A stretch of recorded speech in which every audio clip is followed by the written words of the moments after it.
क्या है 12 लाख तक का टैक्स, किस तरीके से फ्री है? मतलब ये रहा कि अगर कोई इंसान 12 लाख तक अर्न करता है तो सरकार उससे टैक्स नहीं लेगी। इस बजट में 12 लाख तक टैक्स जीरो करके सरकार ने ये साबित कर दिया कि वो मिडिल क्लास की पूरी चिंता करती है। किसी का 12 लाख से 12.5 लाख इनकम हो गई तो क्या उसको टैक्स देना पड़ेगा या वो भी टैक्स से बच सकता है? इस साल के बजट में किस सेक्टर में सबसे ज्यादा फोकस किया? सरकार की प्रायोरिटी है कि कैसे स्टार्टअप्स को बूस्ट किया जाए जिससे हमारा मैन्युफैक्चरिंग हब बन पाए इंडिया। इस बार बजट में जो किसानों के लिए एक अच्छा बोर्ड बनाया जिसको मखाना बोर्ड सरकार ने नाम दिया है। सैलरी पर्सन है उसमें 75,000 की कुछ छूट होती है, तो क्या वो 12 लाख में इंक्लूड है या 12 लाख से अलग? पहले डिफाइन करना पड़ेगा सैलरीड पर्सन को कि उसकी इनकम कितना है। टैक्स से बचने के लिए काफ़ी लोग LIC को चूज करते थे, कहीं FD बना लेते थे, इस तरीके से कहीं ना कहीं टैक्स से बचते थे। इस बार भी इस तरीके की सहूलियत है या नहीं है? यहाँ सैलरी को लेके हमने टैक्स दिया,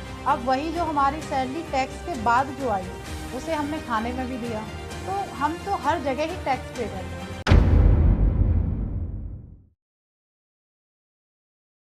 नमस्कार दोस्तों, आपका स्वागत है एक और नए एपिसोड में। मैं हूं आपकी होस्ट, आपकी दोस्त। तो आज का टॉपिक मैं कह सकती हूँ हर टॉपिक से अलग है, क्योंकि हर एक व्यक्ति के दिमाग में अभी बजट को लेके काफी विचार आ रहे हैं कि ये जो एक 12 लाख जो आप सबकी समझ में आ रहा है 12 लाख का टैक्स फ्री है, तो कहीं ना कहीं हर एक आम आदमी के व्यक्ति के दिमाग में एक चीज आ रही है कि है क्या, इसको समझाने के लिए। क्योंकि देखिए बजट है 2025-26 का, हमारे जो वित्त मंत्री निर्मला सीतारमण जी ने जो अभी संसद में प्रस्तुत किया है, तो उसी पर चर्चा करेंगे आज। क्योंकि सबसे बड़ा जो टॉपिक है 12 लाख का जो टैक्स फ्री फ्री फ्री जो हर एक आम आदमी के दिमाग में बैठा हुआ है, पहले तो इसे आप क्लियर कर लीजिए। क्योंकि इसके लिए आज हमने अपने स्टूडियो में बुलाया है CA मोहित शर्मा जी को, तो ये आज पूरा क्लियर करेंगे बजट को लेके। ये बजट किस तरीके से हमें फायदा दे सकता है, किस तरीके से नुकसान दे सकता है, हर एक सेक्टर को लेके बात करेंगे। कहाँ ये हमें काफी बेनिफिट देगा, कहाँ हमें इसके नुकसान भी हो सकते हैं या नहीं। तो मोहित जी, आपका स्वागत है हमारे स्टूडियो में। कैसे हैं आप? बहुत बढ़िया। तो जो हमारे व्यूअर्स हैं, आम जनता है, मोहित सर जैसे मैंने इंट्रो में बताया कि 12 लाख तक का टैक्स फ्री है, तो कहीं ना कहीं देखिए जनता के मन में एक सवाल उठ ही रहा है। तो मैं आपके पास आई हूँ और मेरी जनता भी आपसे यही पूछना चाहेगी कि ये क्या है 12 लाख तक का टैक्स, किस तरीके से फ्री है? जी भारती जी, बहुत अच्छा क्वेश्चन पूछा आपने। जो उम्मीद थी मिडिल क्लास फैमिलीज को कि उनका टैक्स जो बर्डन पड़ता है उसको कैसे सरकार थोड़ा सा कम करे जिससे उनकी डेली रूटीन की चीज़ें जो मिडिल क्लास फैमिली है उनको थोड़ा सा बूस्ट अप मिल पाए, उस पॉइंट ऑफ व्यू से सरकार ने बहुत उचित कदम उठाया है। पहले जो 7 लाख तक टैक्स फ्री हुआ करता था उसको अचानक से इस बजट के अंदर 12 लाख तक टैक्स फ्री किया। अच्छा। तो उसका मतलब ये रहा कि अगर कोई इंसान 12 लाख तक अर्न करता है तो सरकार उससे टैक्स नहीं लेगी।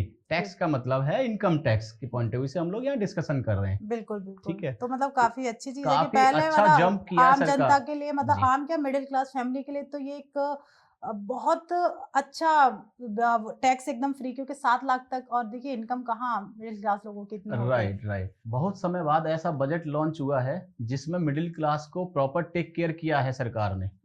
इस बजट में 12 लाख तक टैक्स जीरो करके सरकार ने ये साबित कर दिया कि वो मिडिल क्लास की पूरी चिंता करती है। बिल्कुल।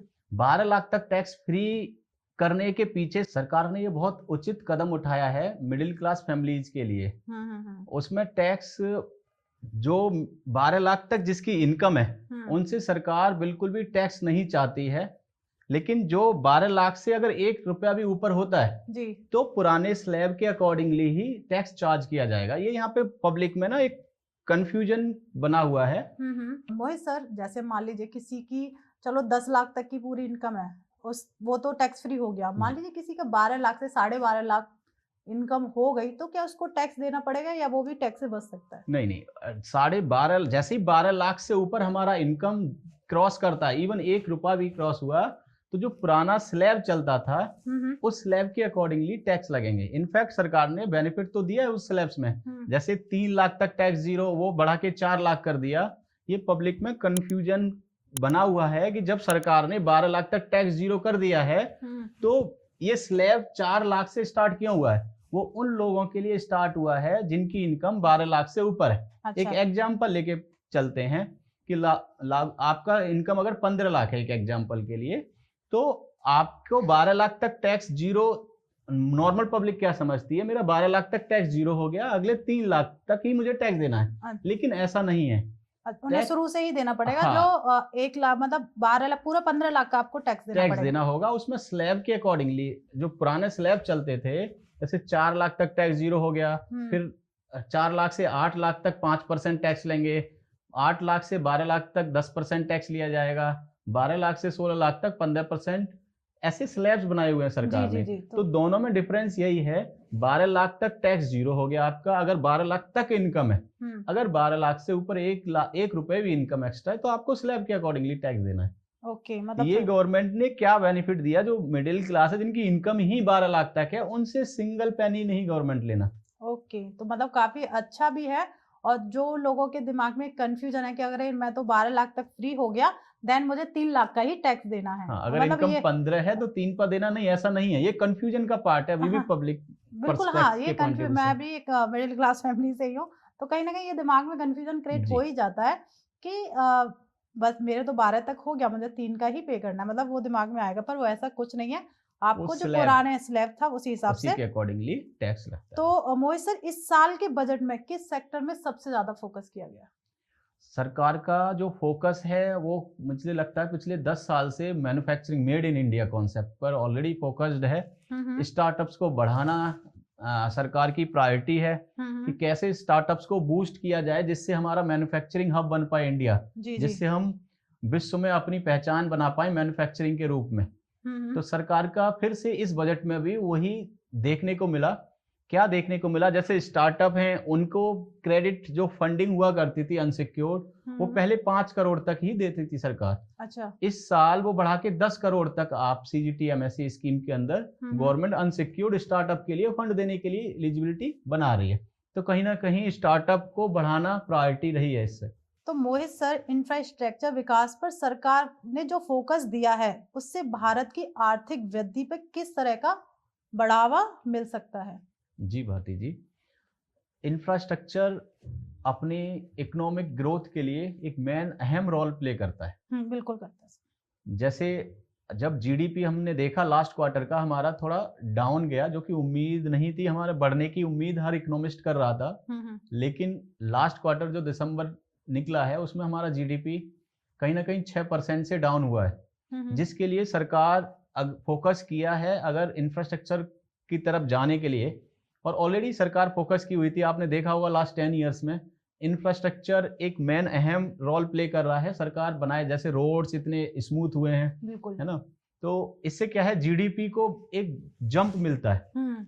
दूसरा, कंजप्शन जितना बढ़ेगा हमारा इकोनॉमी में, उतना ज़्यादा हमारा जीडीपी बढ़ेगा। तो जी। गवर्नमेंट वेल प्रिपेयर्ड है कि इंफ्रास्ट्रक्चर अलोकेशन कर रही है बजट में और कंजप्शन पे फोकस कर रही है। जैसे कि 12 लाख बढ़ाने के पीछे यूएसपी जो मेरा ओपिनियन है हुँ, वो हुँ। यही हो सकता है कि 7 लाख से 12 लाख रुपए तक टैक्स जीरो करना, जिससे मिडिल क्लास के पास ज़्यादा इनकम बचे, जी, उनके हाथ में टैक्स के रूप में ना जाके, तो वो कैपेबल हो पाए खर्चा करने के लिए मार्केट में। जी। क्योंकि जितना कंजप्शन करेंगे मिडिल क्लास फैमिली या जितने लोग, उससे जीडीपी को बूस्ट अप मिलता है। ओके।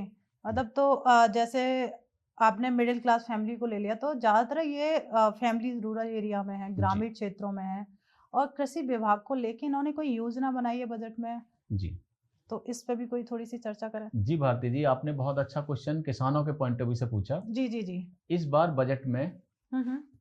जो किसानों के लिए एक अच्छा बोर्ड बनाया, जिसको मखाना बोर्ड सरकार ने नाम दिया है। जी।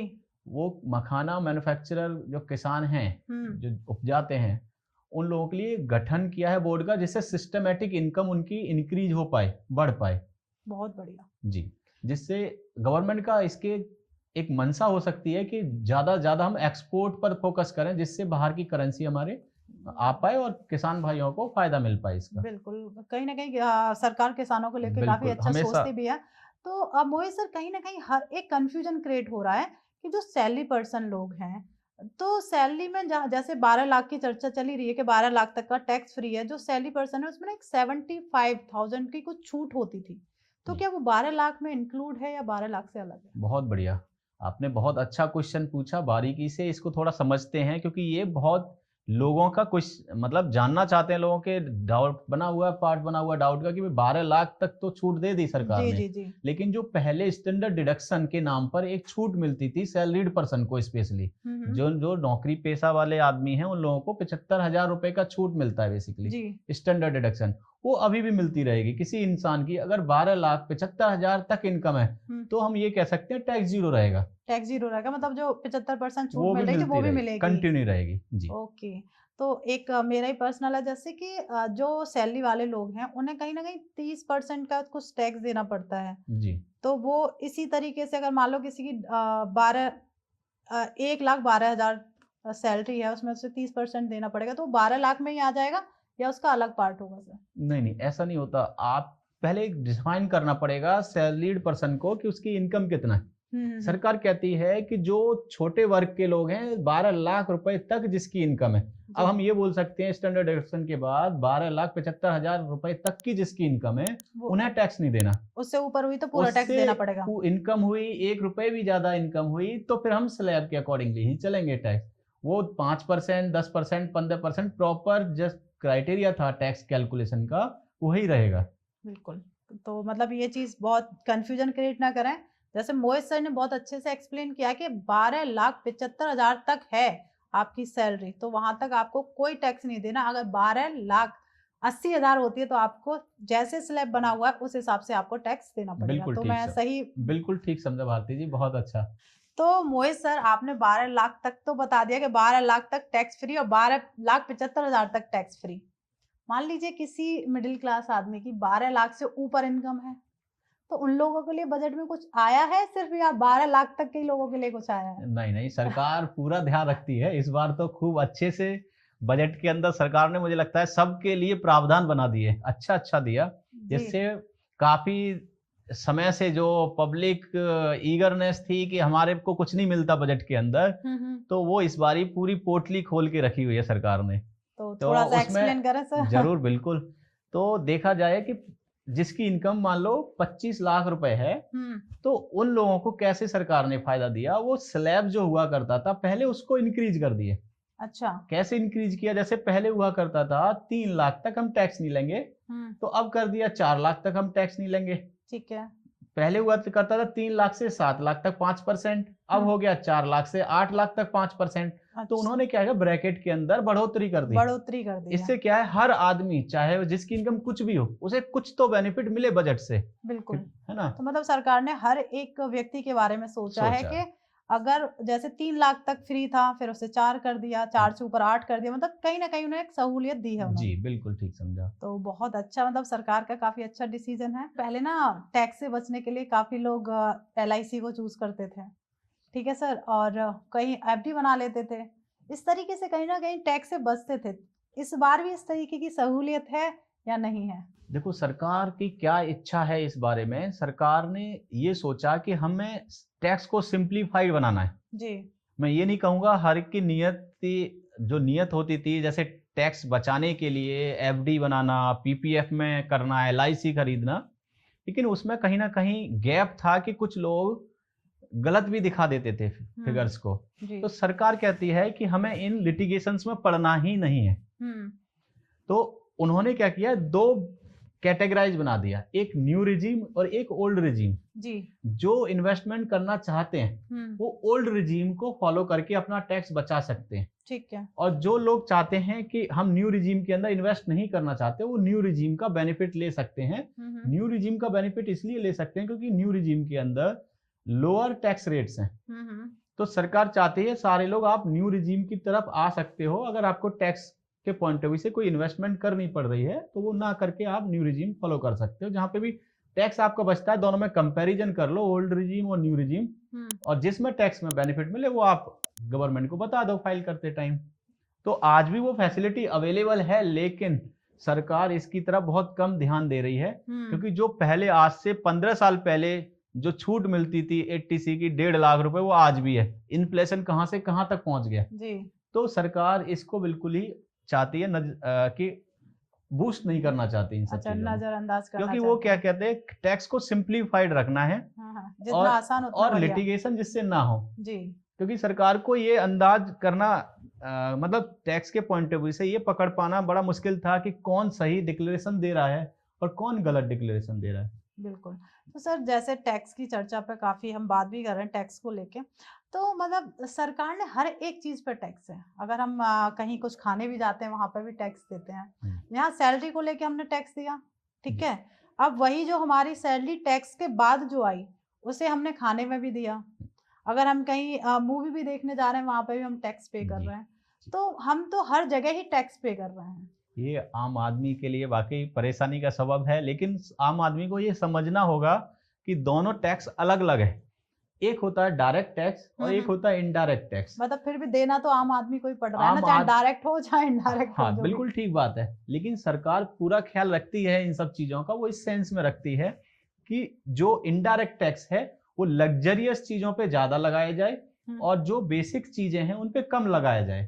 तो अगर आप लग्जरी को फॉलो करते हो, आप जैसे आप मूवी में गए, एंटरटेनमेंट टैक्स हो गया या जो भी है जी, ना, जी, जी। उसको जीएसटी के रूप में ही लेके आए हैं। तो वहां पे सरकार की है कि आप जब ये एंटरटेनमेंट करने जा रहे हो तो आप टैक्स दीजिएगा, जी। क्योंकि वो आप पर्सनल, आम आदमी अगर अपनी बेसिक चीजों के लिए चाहता है तो बेसिक चीजों पे टैक्स बहुत कम है।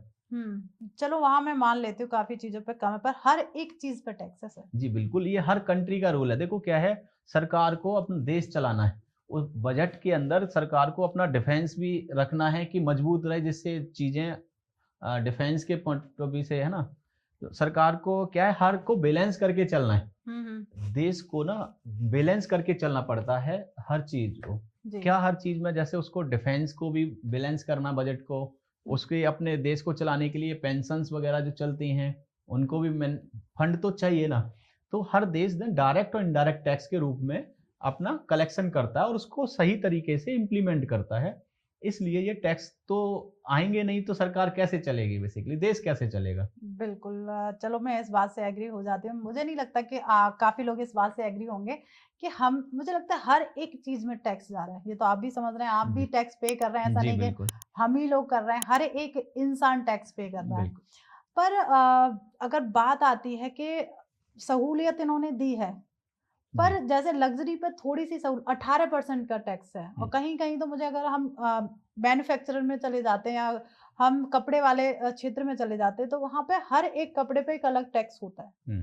इस तरीके से भी लिया जाता है। जी। तो मतलब कहीं ना कहीं इंसान तो घिर ही रहा है ना टैक्स में सर। आ, वो लगान मूवी थी, उस तरीके का ही जी। फीलिंग्स आ रही है कि टैक्स तो देना ही पड़ेगा। देखो सरकार को कलेक्शन के लिए बजट बेसिकली बनाती है कि सरकार इस साल कितना कलेक्शन करेगी और जी। इम्प्लीमेंट कैसे करेगी। जी जी जी। तो उसके लिए ना पहले से ही मापदंड होते हैं सरकार के। तो टैक्स दो ही प्रत्यक्ष रूप से, एक इनडायरेक्ट टैक्स हो गया, एक डायरेक्ट टैक्स हो गया। इसके साथ अदर टैक्सेज हैं, वो छोटा छोटा भाग गवर्नमेंट को के रूप में कलेक्शन होता है। तो इनडायरेक्ट टैक्स एक अपना मेजर रोल प्ले करता है सरकार के बजटिंग के अंदर।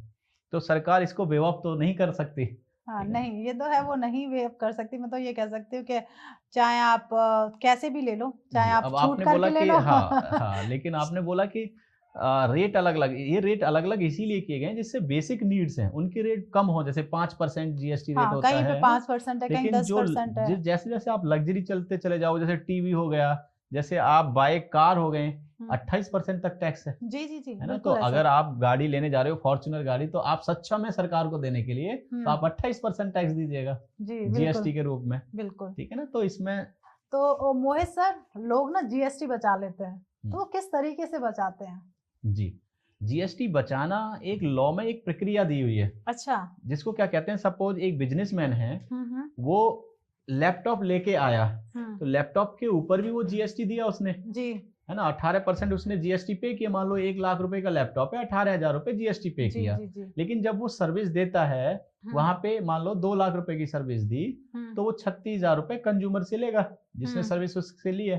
तो वो उसको बोलते हैं आईटीसी। आईटीसी। हाँ, तो उसमें एडजस्टमेंट हो जाता है। सरकार बोलती है जो पीछे आप टैक्स दे के आए हो जीएसटी का, उसका सेट ऑफ ले लीजिएगा, मुझे बैलेंस अमाउंट ही दीजिएगा, जिससे कि डबल टैक्स ना लगे आपके ऊपर।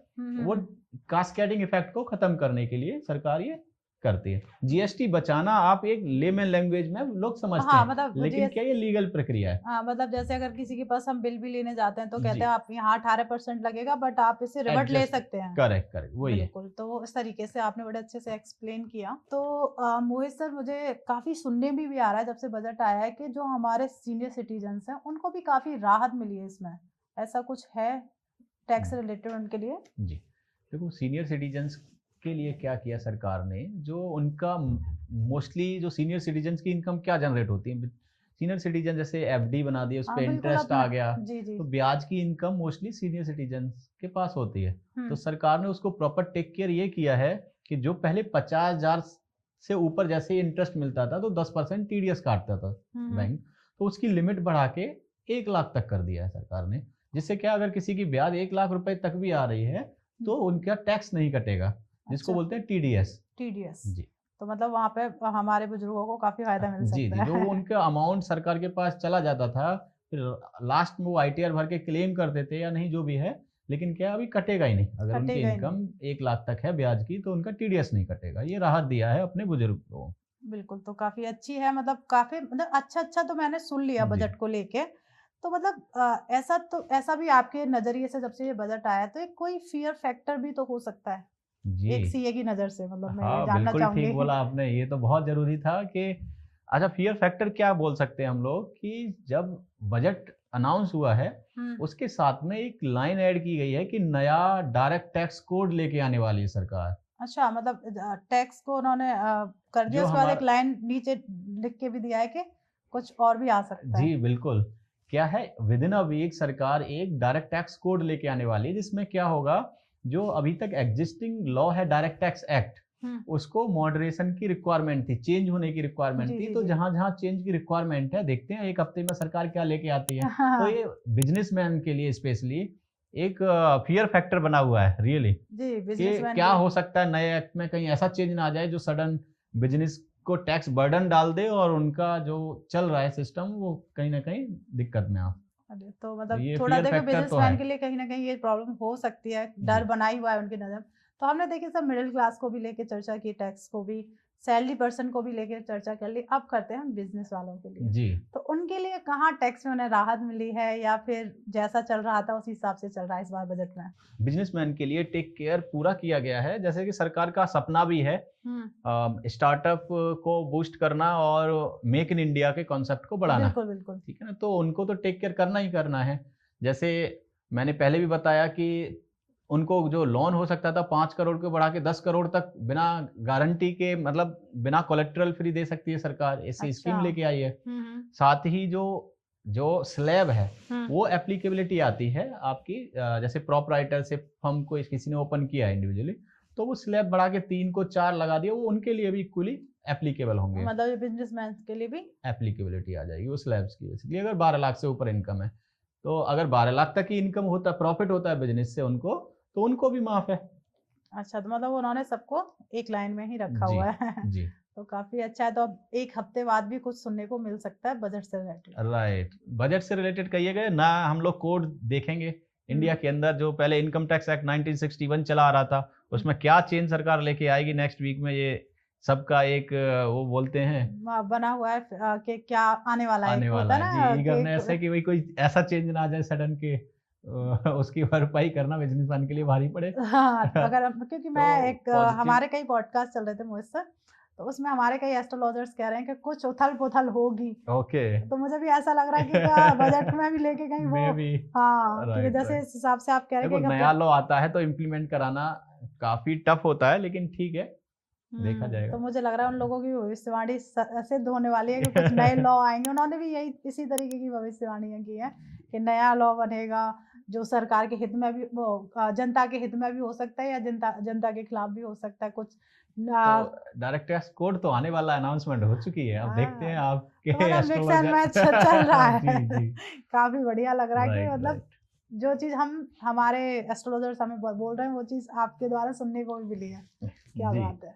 तो मोहित सर, हमने बजट को लेके काफ़ी चर्चा की, किस तरीके से हमें बजट आया है, कहाँ बेनिफिट दे रहा है। तो सर जो टैक्स लोग ना कहीं न कहीं टैक्स की रेड हो जाती है या टैक्स बचाते क्यों हैं लोग, ये बताइए? टैक्स का मतलब बचा भी लिया उससे मतलब क्या बेनिफिट है? टैक्स बचाना, अगर देखो तो एक होता है टैक्स बोनाफाइडली बचाना, एक होता है अनबोनाफाइड तरीके मीन्स के थ्रू बचाना। जी जी जी। जब गवर्नमेंट ने लीगल वेज आपको बताए हुए हैं कि जैसे इन्वेस्टमेंट कर दो आप यहाँ यहाँ जैसे सपोज करो कोई प्रॉपर्टी किसी ने बेची, उस पर कैपिटल गेन हो रहा है और उसके सरकार ने दिया है सेक्शन 54 एप्लीकेबिलिटी है कि आप नया घर ले लो तो टैक्स नहीं लेंगे, तो ऑब्वियस ही बात है मैं अपना टैक्स बचाऊंगा, नया घर ले लूंगा या इन्वेस्टमेंट जहां जहां गवर्नमेंट बोल रही है वहां करेंगे हम लोग, जी। उसके थ्रू हम लोग टैक्स बचा सकते हैं। तो ये तो नॉर्मल हर इंसान चाहता है। आप सब्जी भी लेने जाते हो तो सोचते हो 1-2 रुपए सस्ती मिल जाए, बिल्कुल है ना? बिल्कुल तो सर, हर कोई ये तो सोचता है है कि ना, कहीं तो ना कहीं ये पैसा बचे। यही मिथ जो यही टैक्स के पॉइंट ऑफ व्यू से भी है कि टैक्स बचाना बोनाफाइडली बहुत अच्छा है, जो लॉ है उसके अकॉर्डिंगली आप बचाइए। लेकिन जहां आपने वो वर्ड यूज किया रेड, तो देखो जो गलत कर रहा है उसके लिए तो सरकार जो है ना देखना पड़ेगा ना, सरकार को ये लॉज बनाने पड़ेंगे। रेड उसका एक पार्ट है कि जहां इलीगली अनएथिकली आप टैक्स बचा रहे हो तो टेक केयर तो करना पड़ेगा ना सरकार को। बिल्कुल ये बिल्कुल, तो इस चीज तो से सतर्क भी रहना पड़ेगा। जी जी लोग कहीं ना कहीं जीएसटी चोरी कर लेते हैं, बड़ा सुनने में आता है, मतलब जी न्यूज में जी, भी मिलता है अखबार कि में जीएसटी आपने चोरी देखा होगा काफी, हाँ, वो अनएथिकल प्रैक्टिस है, नहीं करनी चाहिए। नहीं करना चाहिए। बिल्कुल। और सर जैसे आप सीए हैं, हमने बजट को लेके भी चर्चा कर ली, टैक्स को भी लेके कर ली, तो एक जर्नल जो हमारे व्यूअर्स हैं, कहीं ना कहीं उनका जो सिविल खराब होता है, अब उसे वो कैसे ठीक करें? देखो सिविल क्या है, कोई किस्त ना दे पाना आपने तो इमीडिएटली हिट कर जाता है ऑनलाइन पोर्टल पर, सिविल पोर्टल है एक उसके अंदर। तो उसको क्या है, आप कई मीन्स हैं जिसको सिविल सुधारने के। मान लो आपसे एक बार गलती हो गई तो उसको सुधारने के लिए मान लो आपने कोई क्रेडिट कार्ड ले लीजिएगा या गोल्ड लोन ले लीजिएगा, उसकी ईएमआई टाइम पे आप जैसे जैसे स्मूथली देंगे, आप जैसे उस उतना अच्छा आपका सिविल फिर से रिकवर होना स्टार्ट हो जाएगा। मतलब हो सकता है, जी मतलब उसमें बिल्कुल। ये क्या है देखो क्या है, चेंजेस इंसान होते रहते हैं, चेंजेस क्या होते रहते हैं, कभी लाइफ अप जा रही है कभी डाउन जा रही है। मान लो आप ईएमआई नहीं दे पाए, आपका सिविल थोड़ा डाउन हो गया, अब आप जैसे आप ईएमआई टाइमली देते जाएंगे वो फिर से आपका स्मूथ होता चला जाएगा। बिल्कुल। तो जैसे इसके बारे में भी काफ़ी अच्छे से बताया गया, आप या तो गोल्ड लोन ले लो या क्रेडिट कार्ड जी ले लो। जी तो सर एक होता है कि हम लोन लिया हमने और वो डिफ़ॉल्ट हो गया। जी तो वहाँ पे हम जो जिनका डिफ़ॉल्ट हुआ, किसी हो सकता है कोई मेजर प्रॉब्लम रही होगी, इस जी वज़ह से बिल्कुल हुआ ठीक है। बात है। तो वहाँ पे हम आपसी हैं उनकी किस तरीके से मदद करते हैं? देखो क्या है, मदद ये होना होता है कि जो एक होता है सेटलमेंट, जो आपके सिविल में अगर रिटर्न ऑफ हो गया, वर्ड आ गया, रिटर्न ऑफ का मतलब है आपने जो एक एग्जांपल के लिए 10 लाख रुपए का लोन लिया, अब आप कैपेबल नहीं हो, आपस में म्यूचुअली कंसेंट से आपने 5 लाख रुपए में एडजस्ट कर लिया कि अब ना तो उन्हें देना है रुपया, इसको एडजस्टमेंट, तो वहां पे वर्ड यूज हो जाता है रिटर्न ऑफ, अच्छा। Loan return of. वो काफी पेचीदा माना जाता है, उससे आपका सिविल काफी खराब हो जाता है, आगे भविष्य में लोन ले पाना आपके लिए थोड़ा कठिन हो जाता है। तो जब आपकी परिस्थिति ठीक बनती है तो आपको यही करना चाहिए, जैसे लोन, जैसे गोल्ड लोन लिया उसको टाइमली आप चुकाइएगा, आप क्रेडिट कार्ड ले लीजिएगा, उसका ईएमआई जो आपका किस्त आएगी नेक्स्ट मंथ में जो भी है वो आप टाइमली पे करिएगा, तो आपका सिविल फिर से सुधरना स्टार्ट हो जाएगा। अच्छा, मतलब उस वहाँ पे भी आपको हर एक चीज़ को टाइमली आपको करना ही जी पड़ेगा, अगर आप उस चीज़ टैक्स है या फिर गोल्ड लोन ले रहे हो या कोई भी ईएमआई है। तो सर जैसे इसी से रिलेटेड, जैसे अगर मान लीजिए किसी का लोन डिफ़ॉल्ट हुआ है एक मेजर प्रॉब्लम की वज़ह से, जैसे एक हस्बैंड वाइफ हैं, या जहाँ पे हस्बैंड के नाम था, हस्बैंड की डेथ हो गई एंड वाइफ को, तो वहाँ पे किस तरीके से वो सहूलियत ले सकते हैं? क्योंकि सिविल तो कहीं न कहीं इम्पैक्ट तो करेगा ना? सिविल इंडिविजुअल फाइल बेसिस पर होता है, अच्छा, उसमें उनके हस्बैंड का अलग रहेगा, उनके वाइफ का अलग रहेगा, मतलब दोनों का अलग-अलग अलग रहे। अलग सिविल होते हैं वो। तो मोहित सर, काफ़ी बार मैं सुनने में आया है कि सारा बजट हाँ, मेक इन इंडिया स्टार्टअप्स पे दिया जाए। आम जनता को क्या फ़ायदा है या हमारे इस देश को क्या फ़ायदा है? देखो क्या है, अपने मोदी जी का सपना भी है कि मेक इन इंडिया कॉन्सेप्ट लेके आए अच्छा। वो जी। तो मोदी जी का सपना है अपना अ, स्वदेशी जो हो सामान बने, मैन्युफैक्चरिंग यहाँ हब हो, बेसिकली इंडिया एक मैन्युफैक्चरिंग हब बने। उसका फायदा क्या है, आम पब्लिक को ये फायदा होगा, जो बाहर से गुड्स आती हैं या बाहर से सामान जो आता है जो हम कंज्यूम करते हैं, वो कहीं ना कहीं ड्यूटी लग लग के एक तो कॉस्ट बढ़ जाता है उसका, साथ में अपना जो देश का रुपया है वो जब जो इम्पोर्ट करने की वजह से बाहर जाता है तो हमारी इकोनॉमी वीक होती है उसकी वजह से। जब हम मेक इन इंडिया कॉन्सेप्ट के बेसिस पे खुद ही बनाएंगे, है ना, तो उससे क्या होगा, हम लोग इसको एक्सपोर्ट भी कर सकते हैं। जब बाहर से करेंसी आएगी तो हमारा इकोनॉमी ऑटोमेटिकली स्ट्रॉन्ग पोजीशन पे जाएगी। मतलब कह सकते हैं हमारी काफी अर्थव्यवस्था जो है काफी सो मजबूत हो सकती जी है। जी, तो तो ये मोदी जी का सपना। बिल्कुल, मुझे तो मोदी जी का सपना नहीं, हर एक हाँ व्यक्ति का जी, सपना होना चाहिए बिल्कुल। Make in India. जी, बिल्कुल जो ठीक आपने बोला। काफी मतलब जिससे हमारे देश की जब अर्थव्यवस्था काफी मजबूत हो सकती है, तो मुझे लगता है कि हर किसी को उसमें अपना योगदान सच देना ही बात है, चाहिए। बहुत बढ़िया। जी। सर, जो नया स्टार्टअप शुरू कर रहे हैं या कोई व्यक्ति नया पर्सन है जो नया अपना बिजनेस शुरू करना चाहता है, तो उसके पास क्या-क्या ऑप्शंस हैं बिजनेस करने के लिए? देखो क्या है, कोई इंसान जब सोचता है कि अब मैं बिज़नेस स्टार्ट करने वाला हूँ, ठीक है? तो सबसे पहला क्वेश्चन आता है कि उसे किस रूप में अपना बिज़नेस स्टार्ट करना है। जी, जी, जी। तो इस रूप में क्या है, अलग-अलग लॉ के अकॉर्डिंगली अलग-अलग एंटिटीज़ बनाई जा सकती हैं, जी। ठीक है? जैसे अगर मैं अकेला हूँ, बिज़नेस स्टार्ट करने वाला हूँ, तो मैं प्रोप्राइटरशिप बना सकता हूँ। हुँ, हुँ। अगर कोई पार्टनर साथ में आता है, तो पार्टनर 2 तरीके की एंटिटी बना सकता है। एक नॉर्मल पार्टनरशिप फर्म बोलते हैं उसको, हुँ, हुँ। और दूसरा एक एलएलपी। एलएलपी होता है लिमिटेड लायबिलिटी पार्टनरशिप, अच्छा। वो भी आप बना सकते हो। हुँ, हुँ। फिर इसके ऊपर जाते हैं कि हम 2 लोग हैं, 1 से ज़्यादा लोग हैं, हुँ। और हम थोड़ा-सा जो मार्केट में काफ़ी प्रचलन में है, जैसे प्राइवेट लिमिटेड कंपनी, हाँ, वही मैं भी यही तो बोलना चाह रही थी वो प्राइवेट। प्राइवेट लिमिटेड कंपनी का भी रूप रख सकता है। हुँ, हुँ। तो इंडिया में ये भी ऑप्शन आ गया था कि सिंगल पर्सन भी fully owned private limited company बना सकता है, सिंगल पर्सन भी, अच्छा, उसको सिंगल ओपीसी, पर्सन बना हाँ, सकता है। उसको ओपीसी बोलते हैं, वन पर्सन कंपनी। हुँ, हुँ। तो आपके पास ऑप्शन क्या-क्या आ गए? आपके पास आ गया प्रोप्राइटरशिप, जी। आपके पास पार्टनरशिप फर्म, हुँ, एलएलपी, हुँ, प्राइवेट लिमिटेड कंपनी और ओपीसी। हुँ। इनके थ्रू आप जो है ना बिज़नेस अपना स्टार्ट कर सकते हैं। आपको चुनना है कि आपके लिए क्या बेहतर है। सर, प्राइवेट लिमिटेड कंपनी हो गई या अपनी फर्म हो गई या फिर हो गया। प्रोप्राइटरशिप हो गई, इन सब में क्या डिफरेंस है सर? देखो क्या है, जब मैं आप बिगिनिंग करना चाहता हूँ और किसी थर्ड पर्सन, मान लो किसी कंसल्टेंट की ज़्यादा नीड नहीं है, या छोटा बिजनेस स्टार्ट कर रहे हैं, बार बार कंप्लाइंस का इतना बर्डन नहीं लेना, हुँ। तो इंसान को प्रेफर करना चाहिए कि प्रोप्राइटरशिप से स्टार्ट करे। अकेले इंसान अपना रजिस्ट्रेशन, एक सिंगल रजिस्ट्रेशन ले जीएसटी का, या 100 कई ऑप्शंस अवेलेबल हैं, उनके थ्रू आप स्टार्ट कर सकते हो। अगर आपका 20 लाख से कम काम है तो जीएसटी की भी नीड नहीं है। अच्छा, उसमें जीएसटी की नीड हाँ, नहीं अगर होती। आप 20 लाख तक का काम करें, अलग-अलग स्टेट में कुछ लिमिट्स हैं, हुँ, हुँ। उनको ध्यान रखते हुए आप प्रोप्राइटरशिप से स्टार्ट कर सकते हो। अगर आप, मैं तो कहूँगा, अगर टेस्ट एंड ट्रायल करना है, तो आप प्रोप्राइटरशिप से स्टार्ट कर सकते हो। ऐसा नहीं है लिमिट है कि प्रोप्राइटरशिप में कोई मैक्सिमम लिमिट है, यहीं तक काम कर सकते हो, आप करोड़ों का काम कर सकते हो। लेकिन कुछ जो है ना प्रोप्राइटरशिप की कमियाँ हैं। पहला हुँ। कमी क्या है कि अगर आपने एक तो ये सेपरेट लीगल एंटिटी कॉन्सेप्ट पे नहीं बना जी, हो। जी।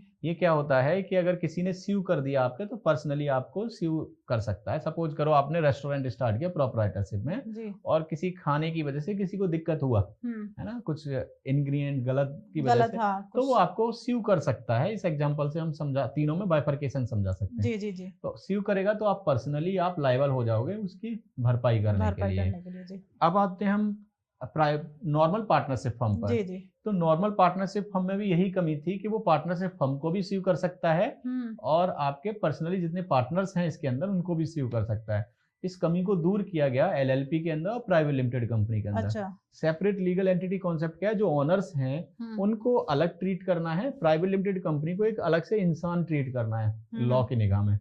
तो जो भी केस होगा वो कंपनी के ऊपर होगा, आप पर्सनली प्रोटेक्ट रहेंगे। ये बेसिक डिफरेंसेज हैं जिसकी वजह से आपको केयरफुली चूज करना होता है जी। कि कौन सी एंटिटी आपने बनाना है। बिल्कुल, तो मतलब उसके लिए एक सीए के पास जाना बहुत ज़रूरी है। वही एक आपको अच्छे से एक्सप्लेन कर सकता है और काफ़ी हद तक आपने इस वीडियो के माध्यम से भी लोगों को अच्छे से एक्सप्लेन भी किया है कि किस तरीके से आपको कहाँ पे नुकसान भी दे सकता है, आप करोड़ों भी कमा सकते हैं। अगर कोई प्रॉब्लम्स आती है तो उसके लिए आप लायबिलिटी आप खुद ही उसको हैंडल करेंगे स्टार्ट। सर, जैसे प्रॉपर्टी परचेज़ की हमने और हमारी काफ़ी अच्छे दामों में इस टाइम पे आप भी देख रहे हैं कि काफ़ी जी। बूम है प्रॉपर्टी में, तो एक अच्छे दामों में हमारी निकल गई। तो वहाँ पे भी हमें टैक्स देना पड़ेगा या फिर वहाँ पे भी कोई सहूलियत है कि वहाँ से हम बच सकते हैं, अपने पैसे को बचा सकते हैं थोड़ा-सा? बिल्कुल ठीक। आपने सही पकड़ा कि सरकार ने पहले से इसका प्रावधान किया हुआ है। सरकार चाहती है जो रुपया आपको मिला, हुँ। वो आप कहीं न कहीं इकोनॉमी में बूस्ट कर देंगे, हुँ, हुँ। दोबारा से लगा देंगे, तो आपको टैक्स की राहत मिल जाएगी। अच्छा, तो मतलब वो, कोई चीज़ लेके दोबारा से खरीद लेंगे। हाँ, तो उसके लिए सरकार ने जो प्रावधान किया सेक्शन 54 के अंदर, हुँ, वो आपसे बोलते हैं अगर आप रेजिडेंशियल हाउस बेच रहे हो हुँ, और नया रेजिडेंशियल हाउस ले लीजिएगा, हुँ, तो आपसे हम टैक्स नहीं लेंगे। हुँ, हुँ। जो अमाउंट होगा, जो प्रॉफिट आया होगा, उतना आप इन्वेस्ट कर दो, री-इन्वेस्ट कर दो आप जी। एक तरीके से, ठीक है ना? दूसरा है, अगर आप प्रॉपर्टी नहीं लेना चाहते, तो एक अलग से सेक्शन 54 ईसी बनाया जिसके अंदर बोला कि आप बॉन्ड ले लीजिए सरकार के। हम्म। अगर सरकार के आप बॉन्ड्स भी ले लेते हो, जैसे national highway authority of India है ना, NHAI के आप बॉन्ड ले लीजिएगा, rural electricity corporation of India, इनके अगर आप बॉन्ड लेते तो सरकार टैक्स नहीं मांगेगी आपसे। अच्छा, मतलब इन बॉन्ड्स को हम अपने उसी पैसे से परचेज कर लीजिएगा तो आप, क्योंकि इससे क्या फायदा हुआ, सरकार को इकोनॉमी में रुपया मिल गया बॉन्ड के थ्रू जो भी हुआ, और आपके ऊपर जो टैक्स लगना था वो बच जाएगा उसके थ्रू। ओके, मतलब वो तो टैक्स की तरीके से हमने एक तरीके से वो पैसा हमारा बॉन्ड हो जाता है, हमें कुछ समय बाद मिलेगा या फिर बॉन्ड ही रहेगा? नहीं बिल्कुल मिलेगा आपका। जैसे आप FD बनाते हो वो मैच्योर होते ही मिलता है, वैसे ही बॉन्ड के रूप में भी जो रुपया लगाया वो 5 साल का जैसे हुआ एक एग्जांपल के लिए, तो 5 साल बाद मतलब आपको उसमें हाँ एक लिमिट होती है कि इतने तक इतने आपको tenure बॉन्ड के करना लिए ही रख- पड़ेगा। जी लॉकिंग। ओके, इससे मतलब क्या हुआ, जो इमीडिएट टैक्स बर्डन था आपका वो कम हो जाएगा, वो बच जाएगा आपका। बिल्कुल सही बात है। अगर मान लीजिए किसी ने प्रॉपर्टी बेची, हम्म, मैं बहुत जनरल सा क्वेश्चन कर रही जी हूँ सर, कि मान लीजिए प्रॉपर्टी बेची की उसे जरूरत है अपने बिजनेस के लिए, ठीक है। उसे कोई नई प्रॉपर्टी नहीं खरीदनी, हम्म, कोई बॉन्ड साइन नहीं करना है, तो वो वहाँ कैसे बच सकता है? क्योंकि वहाँ पे भी उसे टैक्स देना पड़ेगा कि वो अपने व्यापार में उस पैसे को लगा सकता है। नहीं इसमें आपको लॉ के हिसाब से चलना होगा भारती जी। हम्म। इसमें क्या होता है, जैसे सपोज 1 करोड़ की प्रॉपर्टी है, उसने 1.5 करोड़ में बेच दिया, जी। तो सरकार कहती है हम 1.5 करोड़ इन्वेस्ट मत करो, हम्म। आप जो 50 लाख रुपए कमाए हो एडिशनल, उसको आप बॉन्ड ले लो या नई प्रॉपर्टी ले लो, जो रिमेनिंग जो है आपका 1 करोड़ वो आप बिजनेस में लगा लो, जो प्रिंसिपल जो होता आपका उसको आप बिजनेस में लगा लीजिएगा।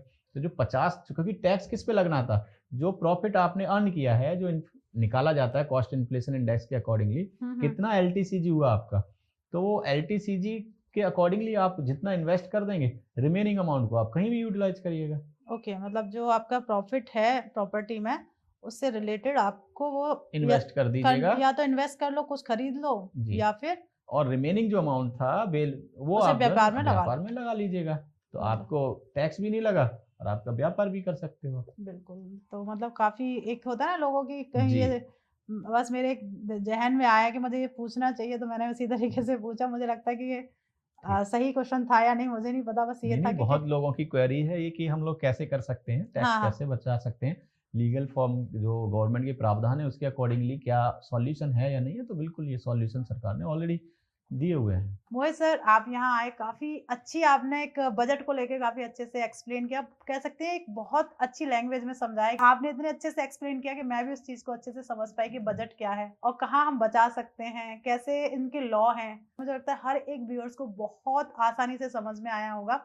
उसके लिए मैं तहे दिल से आपसे धन्यवाद करती हूँ कि आपने समय निकाल के यहाँ आए और हमारे साथ इस बहुत बड़े एक टॉपिक को बहुत आसान लैंग्वेज में समझा दिया। तो जो भी बजट को लेके कंफ्यूजन है, बहुत सारे ऐसे भी सवाल हुए हैं जो हमारे बजट से अलग हैं, जो हर एक व्यक्ति, एक आम आदमी जानना चाहता है कि हमारा सिविल खराब हो गया, हमें उससे कैसे बचना चाहिए। इसमें पूरा हमने कवर किया है और काफी अच्छे से मोहित सर ने एक्सप्लेन भी किया है। तो मिलते हैं एक नए एपिसोड में, कुछ नया लेके, कुछ हटके। अब तक आप इस वीडियो को ज्यादा से ज्यादा लोगों के साथ शेयर कर दीजिए, क्यों ना कहीं किसी को ये अटक ही रहा होगा, बजट को लेके कोई कंफ्यूजन होगा, तो ये वीडियो वहाँ उस कंफ्यूजन को क्लियर कर देगी। और इसको सब्सक्राइब करने में कोई भी चार्ज नहीं लगता है, तो प्लीज़ इसे सब्सक्राइब जरूर कर लीजिएगा, जिससे क्या होता है हमें एक मोटिवेशन मिलता है। लाइक कर दीजिए, और जो भी आपको बजट से लेके कोई भी क्वेरी है, ऐसा है कि हमने बहुत एक आसान लैंग्वेज में सर से बात की, अगर कोई ऐसी चीज़ जो आप जानना चाहते हैं, हो सकता है इसमें हम कवर नहीं कर पाए हों, वो कमेंट के द्वारा आप हमसे पूछ सकते हैं, वहाँ आपको ज़रूर बताया जाएगा कि ये क्या है। और मिलते हैं एक नए एपिसोड में, जब तक आप अपने घर में स्वस्थ रहिए, मस्त रहिए। जय श्री राधे।